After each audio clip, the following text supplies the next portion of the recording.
Hi friends, welcome to our channel. ఈరోజు నేను 2026లో హిందీ లాంగ్వేజ్లో రిలీజ్ అయినటువంటి ఒక మంచి రొమాంటిక్ డ్రామా మూవీ స్టోరీని ఎక్స్ప్లెయిన్ చేయబోతున్నాను. అదే సాయి పల్లవి నటించినటువంటి ఏక్ దిన్. ఇక టైం వేస్ట్ చేయకుండా స్టోరీలోకి వెళ్ళిపోదాం.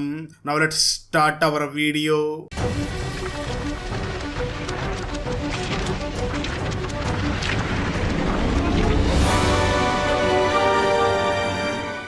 ఓపెన్ చేస్తే మనకు మూవీ స్టార్టింగ్ లో సాఫ్ట్వేర్ ఇంజనీర్ గా వర్క్ చేస్తున్నటువంటి దినేష్ ని చూపించడం జరుగుతుంది.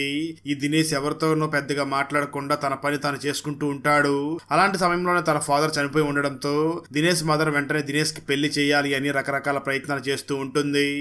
అయితే దినేష్ మాత్రం చాలా నార్మల్ గా ఉండడంతో మనలాంటి వాళ్ళని ఏ అమ్మాయి ఇష్టపడుతుంది అనుకుంటూ ఉంటాడు. తన పని తను చేసుకుంటూ ఉండేటటువంటి దినేష్ మాత్రం తన ఆఫీస్ లో వర్క్ చేస్తున్నటువంటి మీరాని చూసి తనని ఇష్టపడుతూ ఉంటాడు. కానీ ఇంతవరకు ఒక్కసారి కూడా ఆ మీరాతో మాట్లాడే అవకాశం కూడా తనకి వచ్చి ఉండదు. అందుకే దినేష్ దూరం నుంచి ఆ మీరాను చూసి ఇష్టపడుతూ ఉంటాడు. మరోపక్క మీరా మాత్రం వాళ్ళ బాస్ అయినటువంటి కునాల్ని ఇష్టపడుతూ ఉంటుంది. కునాల్కి ఆల్రెడీ పెళ్లి ఉంటుంది, కానీ తను మాత్రం సంతోషంగా ఉండకపోవడంతో తన భార్యకి డివోర్స్ ఇవ్వాలి అని ప్రయత్నం చేస్తూ ఉంటాడు. ఈ విషయం తెలుసుకున్నటువంటి మీరా మాత్రం కునాల్ త్వరగా తన వైఫ్ కు డివోర్స్ ఇవ్వగానే నేను కునాల్ని పెళ్లి చేసుకుంటాను అని మీరా చాలా ఆశపడుతూ ఉంటుంది. మరోపక్క దినేష్ మాత్రం మీరాని దూరం నుంచి చూస్తూ తనను ఒక్కసారి కూడా కలిసి మాట్లాడనప్పటికీ ప్రతిరోజు కూడా తనతో కలిసి ఉన్నట్లుగా తను కలలకంటూ ఉంటాడు. ఒకరోజు డైరెక్ట్ గా మీరా దినేష్ దగ్గరికి వచ్చి మాట్లాడుతూ నా ల్యాప్టాప్ పనిచేయడం లేదు, కొంచెం సరి చేయవని అంటుంది.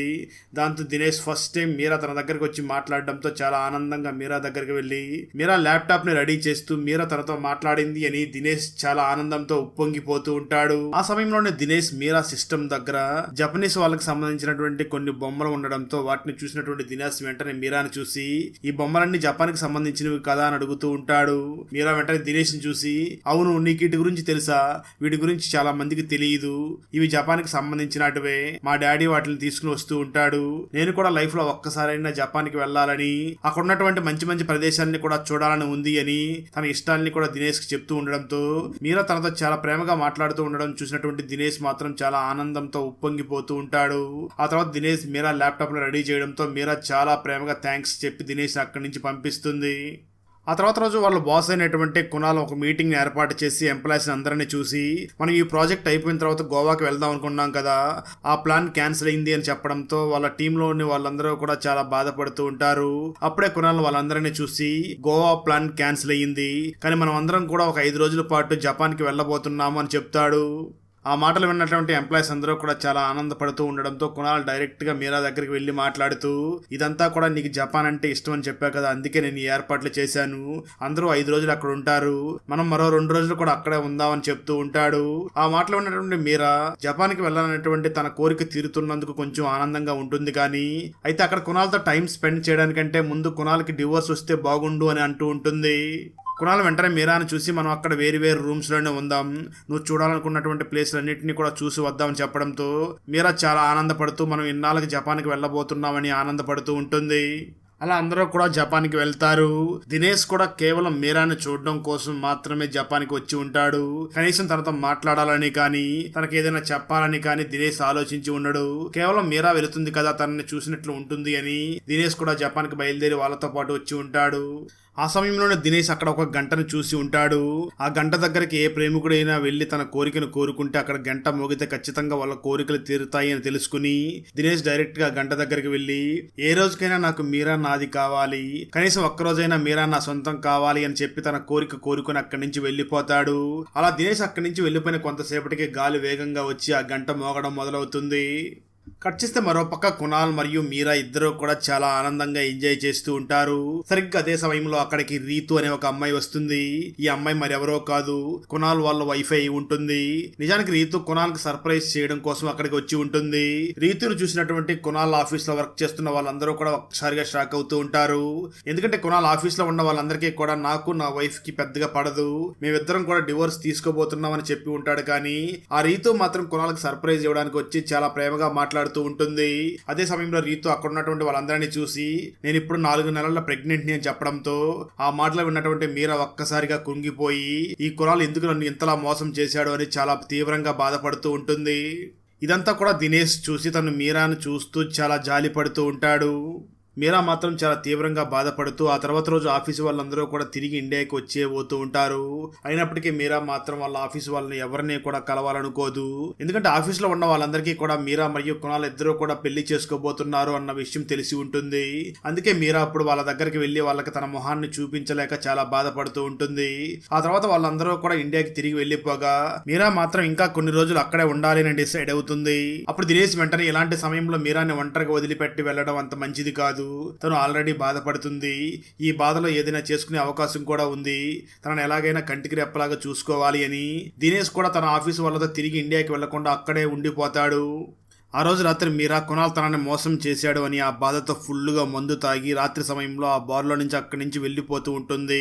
అది గమనించినటువంటి దినేష్ వెంటనే మీరాని ఫాలో అవుతూ వెళుతూ ఉండగా కొంత దూరం వెళ్ళిన తర్వాత మీరా తనకు కనిపించకుండా వెళ్లిపోతుంది. దాంతో దినేష్ వెంటనే లోకల్ వాళ్ళ హెల్ప్ తీసుకుని అతి కష్టం మీద మీరాని కనిపెడతాడు. అప్పటికే మీరా స్పృహ కోల్పోయి ఉండడంతో తనని వెంటనే హాస్పిటల్కి తీసుకుని వెళ్లి హాస్పిటల్లో జాయిన్ చేపిస్తాడు. కట్ చేస్తే ఆ తర్వాత రోజు మార్నింగ్ డాక్టర్ ఆ మీరాకి ట్రీట్మెంట్ చేస్తూ ఉన్న సమయంలో స్పృహలోకి వచ్చినటువంటి మీరా అక్కడ ఉన్నటువంటి డాక్టర్ని చూసి నేను ఇక్కడికి ఎలా వచ్చాను అని అడుగుతూ ఉంటుంది.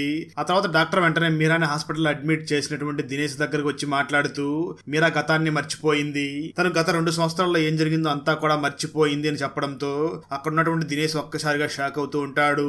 డాక్టర్ వెంటనే దినేష్ ని చూసి కంగారు పడకండి, తను గతాన్ని మర్చిపోయింది కేవలం ఒక్కరోజు మాత్రమే, తనకి ఈ రోజు మాత్రమే గత 2 సంవత్సరాల్లో తన జీవితంలో ఏం జరిగిందో అన్ని కూడా మర్చిపోతుంది. రేపటికల్లా ఆ మెమరీ మళ్ళీ తిరిగి తనకు గుర్తుకొస్తుంది. కానీ ఈ రోజు తను ఎలా గడిపిందో ఈ విషయాలన్నీ కూడా తను పర్మనెంట్ గా మర్చిపోతుంది అని చెప్తుంది. మరో పక్క మీరా నేను ఇక్కడ ఎలా వచ్చానని అడుగుతూ ఉండడంతో అక్కడే ఉన్నటువంటి దినేష్ మీరాని చూసి మన ఆఫీసు వాళ్ళందరం కూడా ఇక్కడ ట్రిప్ కు వచ్చాం, సడన్ గా నీకు ప్రమాదం జరిగింది, అందుకే నేను ఇక్కడే ఉండిపోయాను అని చెప్తూ ఉండడంతో ఆ మాటలో ఉన్నటువంటి మీరా దినేష్ ని చూసి మనం ఇద్దరం కూడా ప్రేమించుకున్నామని చెప్తున్నావు, కానీ నాకు నమ్మకం లేదు అని అంటూ ఉంటుంది. దాంతో దినేష్ వాళ్ళ ఆఫీసు వాళ్ళ ఫొటోస్ అన్నిటిని చూపించి మనం ఇక్కడికి ట్రిప్ కు వచ్చాం, ఇక్కడ నీకు ప్రమాదం జరిగింది అని చెప్తూ ఉంటాడు. నిజానికి మీరా ఫోన్ అప్పటికి ఫ్రీజ్ అయిపోయి పాడైపోయి ఉంటుంది.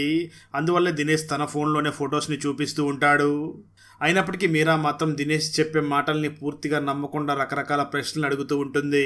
అలాంటి సమయంలోనే మీరా తన అమ్మకు ఫోన్ చేసి మాట్లాడుతూ ఉన్న సమయంలో మీరా మదర్ మీరాతో మాట్లాడుతూ అవును నువ్వు ఎప్పటి నుంచో ఒక అబ్బాయిని ప్రేమిస్తున్నాను, ఆ అబ్బాయిని నాకు పరిచయం చేస్తానని చెప్తున్నావు కదా, ఎప్పుడు తనను నాకు పరిచయం చేస్తావు అని అంటూ ఉంటుంది. అప్పుడు మీరాకి అంటే నేను ప్రేమిస్తున్నది తననేనేమో అని అక్కడున్నటువంటి దినేష్ని చూసి తనే నా బాయ్ ఫ్రెండ్ ఏమో అనుకుని రియలైజ్ అవ్వడం మొదలవుతుంది. అప్పటి నుంచి మీరా దినేష్తో చాలా ప్రేమగా మూవ్ అవుతూ ఉండడంతో దినేష్ కూడా మీరా తనతో ప్రేమగా మాట్లాడుతూ ఉండడంతో నేను కలగన్నట్లుగానే మీరా నాకు ఒక రోజు గర్ల్ ఫ్రెండ్ గా ఉండబోతుంది అని ఆనందపడుతూ ఉంటాడు. ఆ తర్వాత దినేష్ మీరా ఇంతకుముందు చూడాలనుకున్నటువంటి ప్లేస్లన్నిటికీ కూడా తీసుకుని వెళ్లి చూపిస్తూ ఉండడంతో మీరా చాలా ఆనందపడుతూ దినేష్ ని తన బాయ్ ఫ్రెండ్ గా యాక్సెప్ట్ చేసి తనతో చాలా క్లోజ్ గా మూవ్ అవుతూ ఆనందంగా ఉంటుంది.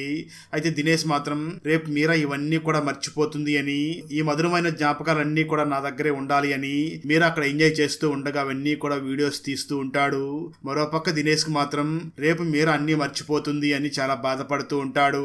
ఆ రోజు రాత్రి మీరా చాలా ఆనందంగా దినేష్ దగ్గరికి వెళ్లి తనని కిస్ చేయబోతూ ఉండడంతో దినేష్ వెంటనే మీరాను చూసి మనం కంపెనీ తరపున ఇక్కడికి వచ్చాం, నిజానికి నేను నీ బాయ్ ఫ్రెండ్ ని కాదు, నీ బాయ్ ఫ్రెండ్ కొనాలంటూ జరిగిందంతా కూడా తనకు నిజం అంతా కూడా చెప్పేస్తాడు. ఆ మాటలో ఉన్నటువంటి మీరా చాలా బాధపడుతూ వెంటనే ఆ దినేష్ ని చెంపదెబ్బ కొట్టి నువ్వు ఇక్కడి నుంచి వెళ్ళిపో అని అంటూ ఉంటుంది. దాంతో దినేష్ వెంటనే మీరాకి ఎక్స్ప్లెయిన్ చేసే ప్రయత్నం చేస్తూ ఉంటాడు, కానీ మీరా మాత్రం వినే పరిస్థితిలో లేకుండా చాలా బాధపడుతూ ఉంటుంది. కానీ నిజానికి ఆ సమయంలో నిజం చెప్పి ఉంటే తన పరిస్థితి ఇంకా చాలా దారుణంగా మారుతుంది అని దినేష్ ఈ విధంగా చేసి ఉంటాడు. కానీ ఎప్పుడైతే మీరా తనని కిస్ చేయడానికి వచ్చిందో ఇక మీద నిజాన్ని దాచిపెడితే చాలా ప్రమాదం అని చెప్పి నిజాన్ని కూడా చెప్పేసి ఉంటాడు. ఆ తర్వాత మీరా కూడా దినేష్ని అర్థం చేసుకుని దినేష్ చాలా మంచివాడు, లేదంటే నేను తనని కిస్ చేయడానికి వెళ్ళినప్పుడు నన్ను తను ఆపేవాడు కాదు, మంచివాడు కాబట్టి నేను కిస్ చేయబోతూ ఉండగా నన్ను ఆపి నిజమంతా కూడా చెప్పాడు అని అర్థం చేసుకుని వెంటనే ఆ దినేష్ దగ్గరికి వెళ్ళి అసలు నాకు కునాల్కి ఎందుకు బ్రేకప్ అయ్యింది అని అడుగుతూ ఉంటుంది. అప్పుడు దినేష్ మీరాను చూసి మాట్లాడుతూ నిజానికి నువ్వు కునాల్ని ప్రేమించావు, కునాల్ నీ దగ్గర నా వైఫ్కి డివోర్స్ ఇచ్చి తర్వాత నిన్ను పెళ్లి చేసుకుంటాను అని చెప్పి నీతో ప్రేమగా వ్యవహరించాడు.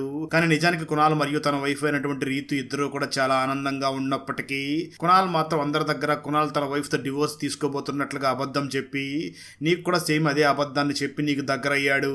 ఇవన్నీ తెలుసుకున్న తర్వాత నువ్వు కునాల్కి బ్రేకప్ చెప్పావు అని చెప్పడంతో అవన్నీ తెలుసుకున్నటువంటి మీరా చాలా బాధపడుతూ అందరూ ఇక్కడి నుంచి నన్ను వదిలిపెట్టి వెళ్ళిపోయిన తర్వాత నువ్వు మాత్రం ఎందుకు నాకు కాపలాగా ఇక్కడే ఉన్నావు అని అడుగుతుంది.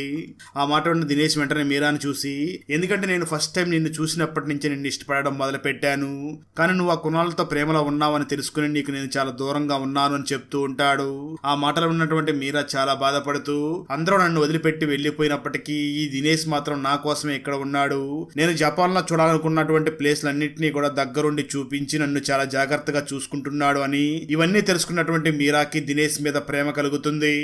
కానీ ఆ మీరాకు బాగా తెలుసు అదేమిటి అంటే రేపు మొత్తం మర్చిపోతామని. తను వెంటనే ఒక సెల్ ఫోన్లో వీడియో రికార్డ్ చేసుకోవడం కోసం తన సెల్ ఫోన్ తీసుకుని, నేను ఈ దినేష్ని చాలా ప్రేమిస్తున్నాను, ఈ దినేష్ కూడా నన్ను ఎంతగానో ప్రేమిస్తున్నాడు, కానీ రేపు ఇదంతా కూడా నేను మర్చిపోతాను, ఎలాగైనా ఈ వీడియోను చూసిన తర్వాత ఈ దినేష్ని నేను ప్రేమిస్తున్నట్టుగా తనకు చెప్పాలి. దినేష్ నన్ను ఎప్పటి నుంచో ప్రేమిస్తున్నప్పటికీ నేనే దినేష్ని చూసినట్లుగా లేను, దినేష్ని నేను ప్రేమిస్తున్న విషయం తనకు చెప్పాలి అని చెప్పి వీడియో రికార్డ్ చేసుకుని మీరా నిద్రపోతుంది. అయితే అక్కడే ఉన్నటువంటి దినేష్ మాత్రం ఆ వీడియోను డిలీట్ చేసి అక్కడి నుంచి వెళ్ళిపోతాడు. కట్ చేస్తే ఆ తర్వాత రోజు మార్నింగ్ మీరా స్పృహలోకి రాగా తనకి గతమంతా గుర్తుకొస్తుంది, కానీ తను హాస్పిటల్లో ఎలా అడ్మిట్ అయ్యానో తనకు మాత్రం తెలియకుండా ఉంటుంది. అప్పుడే డాక్టర్ అక్కడ వచ్చి మీరాను చూసి, నిన్ను ఒక వ్యక్తి తీసుకొచ్చి ఇక్కడ హాస్పిటల్లో అడ్మిట్ చేశాడు, నువ్వు గతం మర్చిపోయావు, ఇప్పుడు నీ గతం అంతా కూడా నీకు గుర్తుకు వచ్చింది అని చెప్తూ ఉంటుంది. ఆ మాటలు ఉన్నటువంటి మీరా వెంటనే తన ఫోన్ తీసుకుని చెక్ చేస్తూ ఉండగా తను చిన్నప్పటి నుంచి చూడాలనుకున్నటువంటి ప్లేస్లన్నిటికీ కూడా తను వెళ్ళి ఉంటుంది, కానీ తనని ఎవరు తీసుకొచ్చారో అన్న విషయం మాత్రం తనకేమీ తెలియకుండా ఉంటుంది. ఆ తర్వాత మీరా జపాన్ నుంచి ఇండియాకి తిరిగి వచ్చేసి ఆఫీసులో రిజైన్ చేసి అక్కడి నుంచి వెళ్ళిపోతుంది. మీరా రిజైన్ చేసిన తర్వాత దినేష్ కూడా అక్కడ రిజైన్ చేసి తను అక్కడి నుంచి ఇంటికి వెళ్ళిపోయి ఇంట్లోనే ఉంటాడు. మరోపక్క మీరా తను జపాన్ నుంచి తిరిగి వచ్చినప్పటి నుంచి కూడా తను ఏదో మిస్ అయినట్లుగా ఫీల్ అవుతూ ఉంటుంది, కానీ తను ఏం మిస్ అవుతున్నానో తనకే అర్థం కాకుండా ఉంటుంది. తను వెంటనే జపాన్లో ఉన్నటువంటి డాక్టర్కి ఫోన్ చేసి అసలు ఆ రోజు ఏం జరిగింది అని అడగడం మొదలు పెడుతుంది. ఆ డాక్టర్ మీరాకి సమాధానం చెప్తూ, ఆ రోజు నిన్ను ఒక అబ్బాయి తీసుకువచ్చాడని చెప్పాను కదా, ఆ అబ్బాయి నిన్ను మాత్రం చాలా జాగ్రత్తగా చూసుకున్నాడు, ఆ అబ్బాయి చాలా హైట్ ఉంటాడు, అలాగే ఎప్పుడూ కళ్ళజోడి పెట్టుకుని ఉంటాడు అని చెప్తుంది. ఆ మాటలో ఉన్నటువంటి మీరా వెంటనే అలాంటి వ్యక్తి తన కాంటాక్ట్స్ లో ఎవరైనా ఉన్నారేమో అని చెక్ చేస్తుంది. ఎక్కడో కూడా అలాంటి వ్యక్తి కనిపించకపోవడంతో అసలు ఆ వ్యక్తి ఎవరై ఉంటారో అని చాలా తీవ్రంగా ఆలోచిస్తూ ఉంటుంది. మరోపక్క దినేష్ జరిగిందంతా కూడా వాళ్ళ అమ్మకి చెప్పి బాధపడుతూ ఉండడంతో వాళ్ళ అమ్మ వెంటనే దినేష్ని చూసి, నువ్వెందుకు ఆ వీడియోను డిలీట్ చేసావు, ఆ వీడియోను చూసి ఉంటే తను ఈరోజు ఖచ్చితంగా నీ దగ్గరకు వచ్చి ఉండేది కదా అని అంటూ ఉంటుంది. అయితే ఆ మాటలు ఉన్న దినేష్ వెంటనే వాళ్ళ అమ్మను చూసి, అమ్మ ఆ రోజు రాత్రి ఆ మీరా నన్ను చాలా ప్రేమిస్తున్నట్లుగా ఉంది, తన కళ్ళల్లో ఆ ప్రేమ నాకు బాగా కనిపించింది, కానీ ఆ తర్వాత రోజు మార్నింగ్ అవన్నీ కూడా తను మర్చిపోతుంది కదా, అందుకే నేను ఆ వీడియోను డిలీట్ చేసి వచ్చేసాను, అయినా అలాంటి అమ్మాయి నన్ను ఎందుకు ప్రేమిస్తుంది అని అంటూ ఉంటాడు. అప్పుడు దినేష్ మాత్రం వెంటనే దినేష్ ని చూసి, ఆ అమ్మాయి కేవలం ఒక్క రోజులోనే నీతో ప్రేమలో పడిపోయింది, నిన్ను నువ్వు తక్కువ అంచనా వేసుకోకు, నువ్వు మళ్ళీ ప్రయత్నిస్తే ఖచ్చితంగా ఆ అమ్మాయి నిన్ను ప్రేమిస్తుంది అని చెప్పడంతో ఆ దినేష్ కూడా కొంచెం ధైర్యం తెచ్చుకుని వెంటనే మీరాకి ఫోన్ చేసి ఒక కేఫ్కి రమ్మని పిలుస్తాడు. మీరా కేఫ్ దగ్గరికి వచ్చిన సమయంలో దినేష్ మీరాని చూసి, నేను కూడా మీ కంపెనీలో వర్క్ చేస్తున్నాను అని చెప్తూ ఉంటాడు. నిజానికి ఈ మీరా దినేష్ ఇంతకుముందు ఎప్పుడూ చూసి ఉండదు, కానీ ఒకసారి మీరా ల్యాప్టాప్ పాడైనప్పుడు దినేషే వచ్చి బాగు చేసి ఉండడంతో తనకు కొంచెం కొంచెం గుర్తుకు వస్తూ ఉంటుంది. ఆ సమయంలోనే మీరా ఆ దినేష్ చాలా పొడవుగా ఉండడం, తను కళ్ళజోడి పెట్టుకుని ఉండడంతో ఆ డాక్టర్ చెప్పింది ఇతని గురించేనేమో అని వెంటనే దినేష్ ని చూసి, మీరు జపాన్కి వచ్చారా అని అడుగుతుంది. దానికి దినేష్ కూడా వచ్చాను అని వెంటనే మీరా దగ్గర ఉన్నటువంటి ఫోన్ తీసుకుని రీసైకిల్ బిల్ లో డిలీట్ చేసినటువంటి ఆ వీడియోను మళ్ళీ రీస్టోర్ చేస్తాడు. వెంటనే దినేష్ ఆ వీడియోని మీరాకు చూపించడంతో మీరా దినేష్ ఇద్దరు కూడా ఆ రోజు ఏ విధంగా ఎంజాయ్ చేశారో అది మొత్తం తెలుసుకున్నటువంటి మీరా ఒక్కసారిగా చాలా ఎమోషనల్ అవుతూ దినేష్ ని చూసి, కష్టాల్లో ఉన్నప్పుడు తోడుగా ఉన్నవాడితోనే ఉండాలి అనుకుని తనతోనే జీవించాలి అనుకుంటుంది. మరోపక్క ఆ దినేష్ కూడా ఈ మీరా నాకు లైఫ్ లో ఒక్కరోజైనా నా సొంతం కావాలి అనుకున్నటువంటి ఆ దినేష్ కి ఆ మీరా జీవితాంతం తనకు సొంతం కాబోతూ ఉండడంతో తను చాలా ఆనందపడుతూ ఉంటాడు. అలా వాళ్ళిద్దరూ కూడా కలిసిపోవడంతో అక్కడితో ఈ మూవీ అయిపోతుంది. బాగా పేదవాడైనటువంటి మనీ అనే వ్యక్తికి డబ్బులు ఎందుకు సడన్ గా అవసరం వచ్చింది, అదే విధంగా బాగా ధనవంతుడైనటువంటి దినేష్ డైలీ ఏం చేస్తూ ఉంటాడు, దినేష్ మరియు మనీ ఇద్దరు ఎలా కలిశారు, బాగా ధనవంతుడైనటువంటి దినేష్ మనీకి సహాయం చేశాడా లేదా, ఆ దినేష్ బాడీ మీద ఉన్న గాయాలు ఎలా తగిలాయి, దినేష్ లవ్ స్టోరీ ఏమైంది, చివరికి దినేష్ మనీకి సహాయం చేశాడా లేదా అన్నదే 2024లో మలయాళం లాంగ్వేజ్ లో రిలీజ్ అయినటువంటి అయినటువంటి ఆడియోస్ అమిగో మూవీ స్టోరీ. ఈ మలయాళ ఫుల్ మూవీ స్టోరీని తెలుగులో వినాలి అనుకుంటే ఈ వీడియో డిస్క్రిప్షన్ లో ఉన్న లింక్ ని క్లిక్ చేసి చూడండి. Thanks for watching friends. Video నచ్చినట్లయితే లైక్ చేసి ఒక చిన్న కామెంట్ చేస్తే మాకు నెక్స్ట్ వీడియో చేయడానికి ఎంకరేజింగ్ గా ఉంటుంది. అలాగే ఛానల్ ని సబ్స్క్రైబ్ చేసి పక్కనే ఉన్న బెల్ ఐకాన్ ని క్లిక్ చేసి సపోర్ట్ చేయండి. Thanks for watching. జై హింద్.